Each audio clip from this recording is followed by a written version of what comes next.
on, ladies and gentlemen? My name is Swigger, and I've got another High ELO commentary for you. We're going to be focusing on C9's Mid Laner Jensen, currently playing on Fizz, and not only Fizz, but like the Void Fizz, which is, I would say, one of his baddest ass skins, because it actually looks badass rather than the fluffy bunny like the Cottontail Fizz, but definitely a solid skin. But Jensen, just kind of to give you guys a little bit of background on him, in the NALCS, not really known for playing overly aggressive assassin type champions. Normally tends to go for those control mages, going for things like Orianna or Lux or Ari. Like, there's not really a lot of really big melee assassin champions that he tends to play, but we're seeing him on Fizz, and I've actually noticed he's been playing quite a few games on Fizz, so this could very well be something that we're going to be seeing him play in the NALCS, maybe this week a little bit later, but definitely going to be curious to see how he plays this Fizz, how aggressive he chooses to be. We've already seen that he's starting with the Corrupting Potion, which is a fairly aggressive start. He has a good amount of sustain coming from that, but when he pops that potion, he's going to be doing additional damage to LeBlanc with each auto attack that stacks with his W as well. Like, so he's going to be doing a lot of damage to the LeBlanc, but the LeBlanc as well, one of those assassin type champions who's known for pretty big damage in the early phases of the game, which hits level 2. So going to be interesting to see how Fizz actually deals with that. But going down the list of people that are currently in this game, well, not people, but champions, but in the top lane, we have a Quinn versus a Jarvan.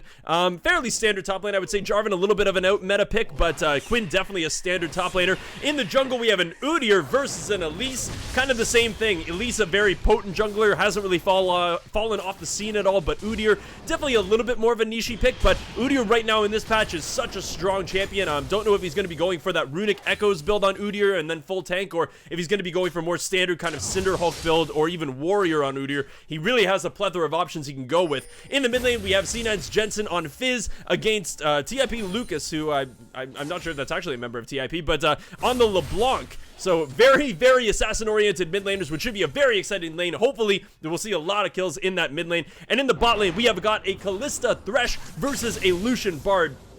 Both of these lanes, I have to say, are incredibly aggressive. Bard with his early game poke potential, getting off, especially it's Bishu, who was actually in the LCS previously, but not anymore. I think he's probably on a challenger team now, but definitely a very, very strong champion, strong player.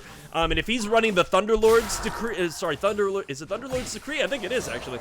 If he's running Thunderlords, Bard can do an insane amount of poke damage in the early game. So if Thresh lands a Lantern, or if Bard gets enough poke down, I think we could definitely see a first blood in this bottom lane, depending on how aggressive these guys want to be at level 2. And they are currently level 2, but looks like they're just looking at the farm game for right now. Jensen already going a little bit aggressive on this LeBlanc, taking back his Playful Trickster, actually, and going back in onto the LeBlanc, but both Ignites are currently down. It looks like Lucas is going to go down for first blood on the Fizz. Fizz doing a great job there, but it looks like a hook also landing from the Ignite going down onto the Bard as well. Gliss is going to try to get in there and take him down, but it's not going to be enough because the heal from the Lucian is going to be enough to save the Bard's life. Even through the Ignite reduction and healing, that was enough to keep that Bard alive, but a very aggressive play from that Fizz. We saw that Jensen went underneath the turret to get a couple auto attacks off, almost took a turret shot, but used his Playful Trickster to get out of the turret range, and then actually came back in onto the LeBlanc. It pretty much, I would have fallen for that as well. You thought that he was disengaging from that, but he actually got the engage back on with the Playful Trickster after resetting the auto attack. Very nicely done. But it looks like the Jarvan going to be taking a little bit of heat here, getting quite low, but is going to try to engage onto this Quinn. They're both tossing back a certain amount of damage. Jarvan chugging that Corrupting Potion, definitely doing a lot of damage to the Quinn, but Quinn, of course, with her Harrier stacks, does a ton of damage to melee champions, so Jarvan is already suffering in terms of CS, 21-10 in favor of the Quinn. So we're already seeing a little bit of an issue with that melee versus range champion type, but the later this game goes and the more items Jarvan gets, he can have solid engages onto the Quinn, which could very well result in a kill later on. But once again, we're having a little bit of aggression into the bot lane. Looks like the junglers are kind of dealing with their own stuff right now. Udyr going for that top Scuttle Crab, but we do have the Elise coming in here, but procking that Raptor buff and is going to take out the ward in the Tribe Rush for the blue team. And it looks like Udyr finding his own his own ward up in the just the top river there, and so they're both going to clear out their wards, which means that the opposing teams are going to have to reset up their wards to try to ensure that they don't get ganked later on in this match, pretty much. But at least taking this opportunity now that she knows that there aren't any wards to take a little bit of Udyr's jungle. At least just coming up and trying to take the Gromp here, but Udyr having the exact same thought after he cleared out a ward and is going to take the Gromp and the Wolves. So It looks like Udyr taking a little bit more than the Elise because the Elise chose not to go to the Wolves. So there you go. Udyr with the slight advantage on that one. So I'm kind of just letting the directed cam doing its thing. I'm going to be talking a lot about Jensen. Actually, there is one thing I want to talk about here right now. He went for the Dark Seal. Very, very early, which is fantastic because that means the Dark Seal, for those of you guys who don't know, they basically took Magi's and made an item before that you build up. I think it's glory stacks. It is glory. So every time you get a kill, you get a glory stack. Ah, man, you're interrupting me right when I'm explaining the item. So looks like Jarvan might have gotten a little bit of overzealous here, taking a lot of damage from the Thunderlords as well as just the Harrier procs. I think he's probably going to just try to, oh no, he uses his Q to actually get minion kills and is now just going to be taken down. He even had his flash available, but probably knew that it wasn't going to be enough to escape, so just took the inevitable demise of his actions and just died to the Quinn. So nice kill up there for the Quinn, but the Dark Seal, of course, builds up glory stacks with every kill that you get, and then when you change it into a Magi's, it adds to your stacks that you're initially going to start with.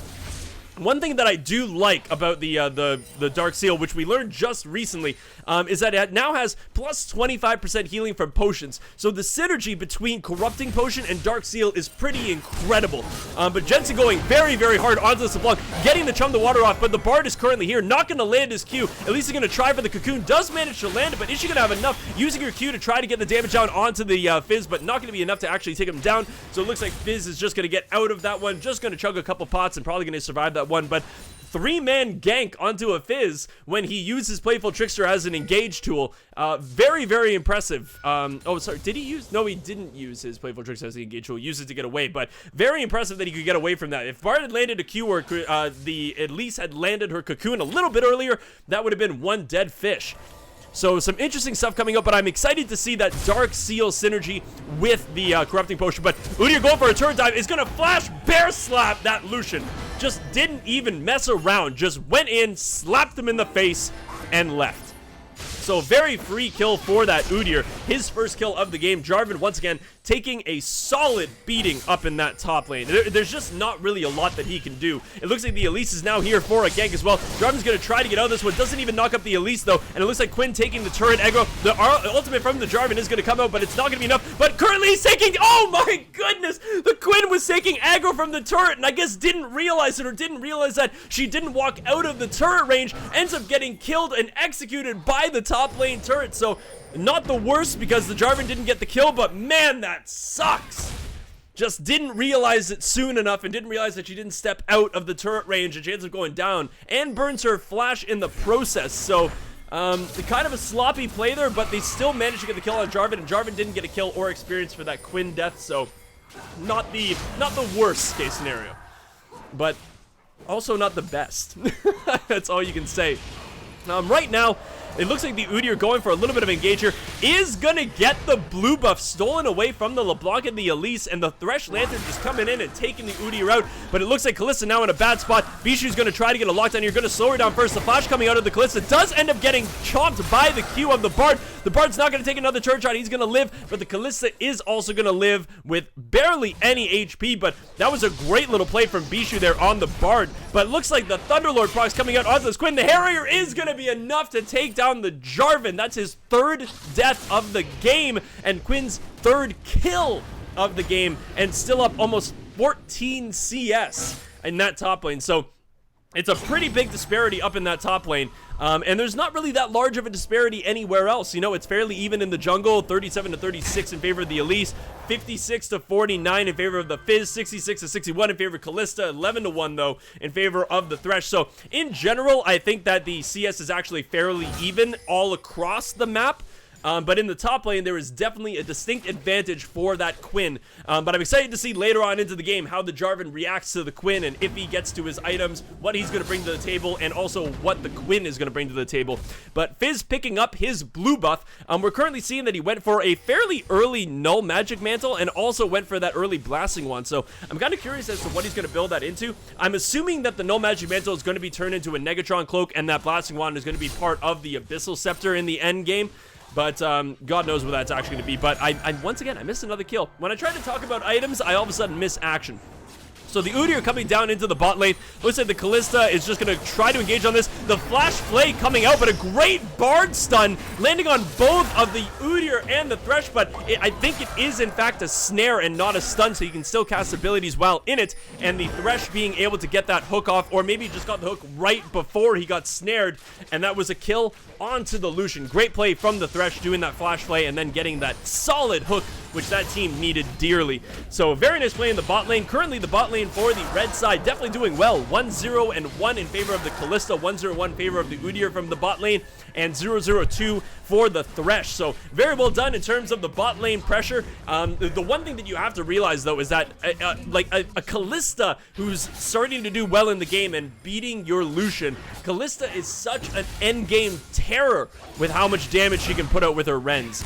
I'm very curious to see how well Kalista does with her positioning and with her damage in the end game, and how well she uses Thresh and his ultimate in synergy with her ultimate to definitely get that positioning down. But looks like the Bard coming in trying to do some ward clearing here.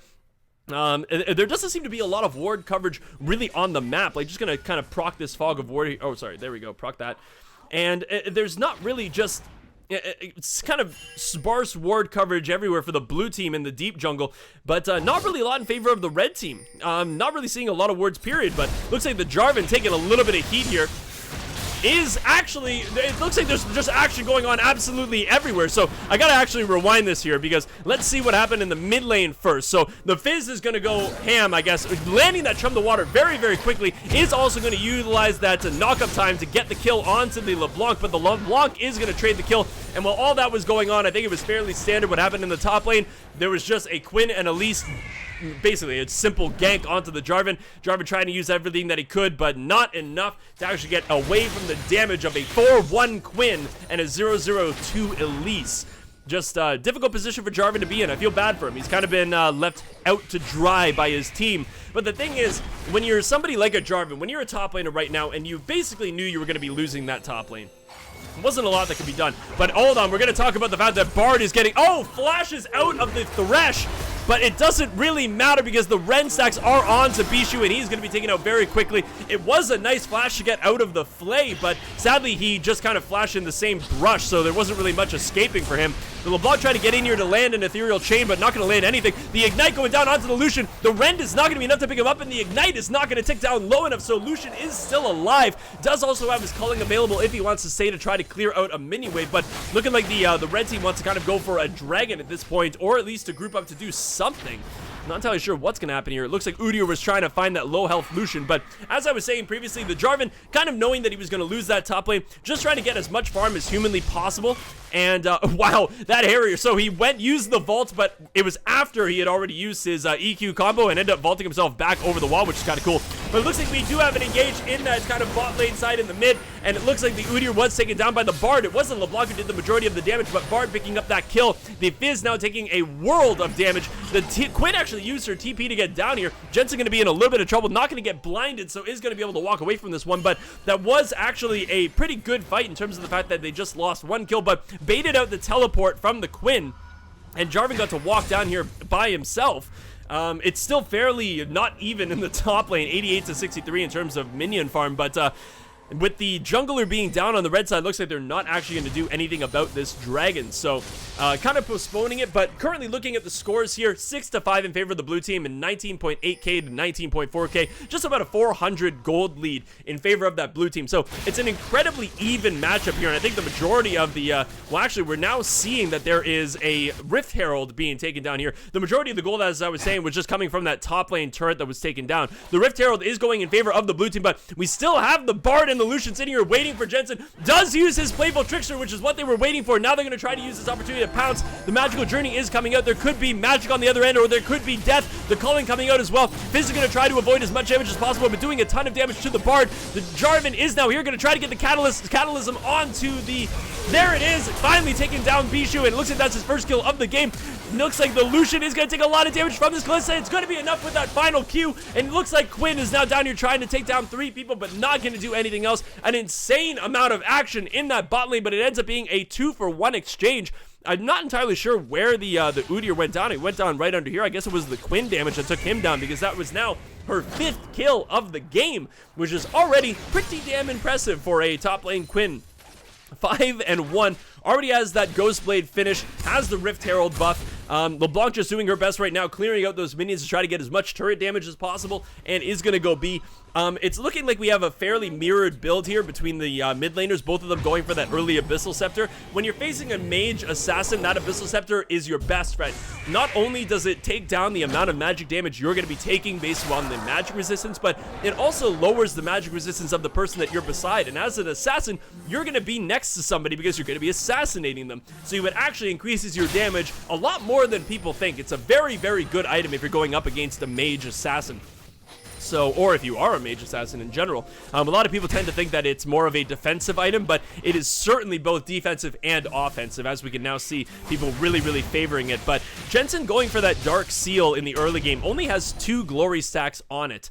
I'm not sure if he's planning on turning that into a Magi's, or if he's just going to be utilizing it for the kind of synergy with the corrupting potion for the early game, or if he's going to do anything with it, really. But only time will tell on that one. Looks like the LeBlanc getting her Fiendish Codex, not entirely sure what she's going to be, and while actually she's going to be probably turning it into a Frost Queen's Claim at some point, but Jensen getting his ultimate off onto the LeBlanc, and wow, the damage coming out of LeBlanc. Jensen's going to have to try to get away from this one, the Ignite ticking, but it is going to be enough to take down the LeBlanc. The Thresh actually getting that one, the Flash coming out of the Quinn as well, even after getting Bear Slap just to dodge the Thresh hook, but Jensen doing a ton of damage onto that LeBlanc. Like, it didn't seem like the amount of damage was similar between the two assassins right now. So very nicely played on Jensen's part. 2, 1, and 3 currently. The Quinn getting caught in a bit of a tough spot here. The Flay coming out, the Ignite going down onto the Quinn as well as the Death Sentence, and that is going to be a dead Quinn. But sadly, the Ignite damage taking her down rather than the kill going over to the Callista, but not going to complain too much. Currently, the Thresh is only 2-0 and 4, and the Callista is 3-0 and 2. But while all that was being said and done, it looks like the Elites took down the first dragon of the game. Being in favor of the blue team, so getting that, I think it's, what, 6% increase? Yeah, 6% increase in attack damage and ability power. It's, a lot of people underestimate how important that first dragon is. Oh, LeBlanc! Come on, girl! You've got this! You've got this! So a little bit of a failed distortion from that LeBlanc, but, we're not going to hold her. We're not going to hold her to it, you know. Everybody's made those mistakes before, but everybody looking like on the red team kind of going back, purchasing their items. Looks like the Fizz going for that early Sheen as well. Definitely an important item for a Fizz to have. Probably going to be finishing off a Lich Bane fairly soon. I'm assuming that's probably going to be the next item that he purchases. But also surprisingly went for those Alacrity boots. So just basically increasing the movement speed rather than going for any type of cooldown reduction on his boots with the cooldown on your flash and things. But very interesting. Wonder what, I guess he just wants to get in range of people quicker so he doesn't have to, well, he can get in range of his Q in order to actually get his combo off. So very interesting build. I'm curious to see because I do play Fizz quite frequently, so I definitely like seeing what the pros are doing. Also just kind of looking down, we're seeing a lot, and I mean a lot, of these blue trinkets here. 3 on the blue side and 2 on the red side. Looks like the Jarvan and the Udyr, though, sticking with the warding totem, definitely want a little bit more of just that permanent vision, or at least longer lasting vision from those 3 damage wards, which could very well help. But it looks like the blue side just wanting that straight up, long range, everlasting vision if the ward doesn't get taken out. So definitely a different kind of style that these two teams are playing. And once again, we are in solo queue, so there's not a whole lot of team strategy going on here, but there is definitely conversation happening between the players at this high ELO. But we're already seeing just some differences in the strategy. But at 18 minutes in the game, we're seeing now a shift in the current gold standings. It's 31.3k to 28.7k. So quite a bit of a lead has been accrued by this red team with the 2 turrets that they've taken and the additional kills that they've gotten. So right now, Jensen in a really bad spot, having to Playful Trickster over the wall. The Culling coming out, the Flash having to come out of Jensen as well, but sadly, the LeBlanc can't follow. The Cocoon missing from the Elise, and it looks like Udyr and his team is now here to help. The ultimate coming out of Callista onto the Thresh, going to knock the LeBlanc up. The Elise going down as well. Looks like the Quinn has the Chum the Waters on her. It's currently a 4v5, and right now the red team is actually coming ahead on this one. The Udyr is going to go down to the smite from the, sorry, not the Udyr, the Lucian's going to go down to the smite of the Udyr. Jarvan is now up here using his TP to get here, a little bit late to the party, but it looks like the Ethereal Chain are going to land on the LeBlanc, but Thresh has his own chain who's going to get the LeBlanc, but the LeBlanc manages the distortion away. Going to try to juke this one out. Currently has juked the entire team. I don't know if they're going to have enough to actually chase this one one down, but they are facing a Udyr and a Fizz, which have great mobility, and that is going to be Jensen picking up the 3rd kill of that fight for no trade. There was 3 for none in that team fight, and that started off as a 4v5 for the longest time. Jarvan came in at the very end to try to act like a janitor and just clean up this entire mess, but wasn't even needed. So it's just showing the power right now of the Kalista, of the Thresh, of the Fizz, and of the Udyr. They are just so damn strong that they don't even need the Jarvan to really show up in order to win a team fight. It was that was an impressive showing, I've got to say, in terms of fighting, team fight mechanics from that red team. But looks like the Jarvan is going to get engaged on here by the Elise, but Jarvan is quite tanky. Don't think he's going to be able to fight this one, but is going to get that EQ combo off onto the Elise, and is probably going to get out of this one scot-free. It looks like the Elise is just going to back off of this one. Everybody now just kind of resetting, going back, purchasing their items, and then coming back. A minion Rift Herald has slain the Rift Herald. What? Where? Are you guys reading that? 1945, a minion Rift Herald has slain the Rift Herald. I'm not entirely sure what that means, but apparently a minion now has the Rift Herald buff, so hopefully that minion lasts. So I'm not entirely sure what the blue team is going to do to get kind of back into this. Right now there is like a 4.2k gold lead in favor of the red team. So I'm not entirely sure. Maybe they're gonna have to try. I don't think that team fighting is the answer for them, because right now they're not winning the team fights. But Jensen in a little bit of a tricky spot here is gonna try to engage on a Lucian. Gonna get the Lucian even through his flash. That's already a kill in favor of Jensen, but they did manage to get the pick off. Even though we traded a kill, they did get a shutdown onto Jensen, a team gold bonus of 150 gold, but looks like the rest of the team coming in and wanting to kind of, I guess, make sure that their fallen comrade is given due justice. But a lot of damage coming out from the LeBlanc. The Catalysm coming out of the Jarvan, having to flash away from the turret, but it looks like Bishu's Bard is going to be taken down as well. That's a double kill for the Kalista. The red stacks are proccing onto this Quinn, and that's going to be the triple kill for the Kalista. Are we going to see? No, the quadrukill's not going to come out because Jarvan cleaned up the Elise in the backside of that fight, and that was a 4 for 1. Jensen lost his life, but his team completely cleaned up that fight. And it just ended up being an absolute massacre. Well, it was actually a 5 for 1 because the Lucian ended up dying initially to Jensen. So very, very strong team fighting. The death sentence landing onto the Lucian, and that's actually going to be the end of the game. It looks like it was just too big of a lead in favor of the red team for the blue team to come back for that one. Jensen really showing what he can do on an assassin type champion such as the Fizz, but I've got to say, in terms of this game, the bot lane of the red side, Kalista Thresh, absolutely dominated the game. Very, very well played on their part. Very well played on the entire red team, and especially including the Jarvan, who, you know, just kind of had to take the hand that he was given to him. It didn't get a lot of ganks, but just managed to stay in there, get his farm up, and try to be relevant where he could. But hopefully you guys did enjoy that high ELO commentary on C9's mid laner Jensen. If you guys did, show that like button, a little bit of love. Let me know in the comment section down below what pro players you want me to do a commentary of, and I will do my best to get a recording of them. If you guys want to know when I release a video, when I stream, or if you want to interact with me a little bit more personally, follow me at TwiggerLol on Twitter. Subscribe to my YouTube channel if you enjoy content like this and want to see more. And ladies and gentlemen, as I always say, see you guys in the next video.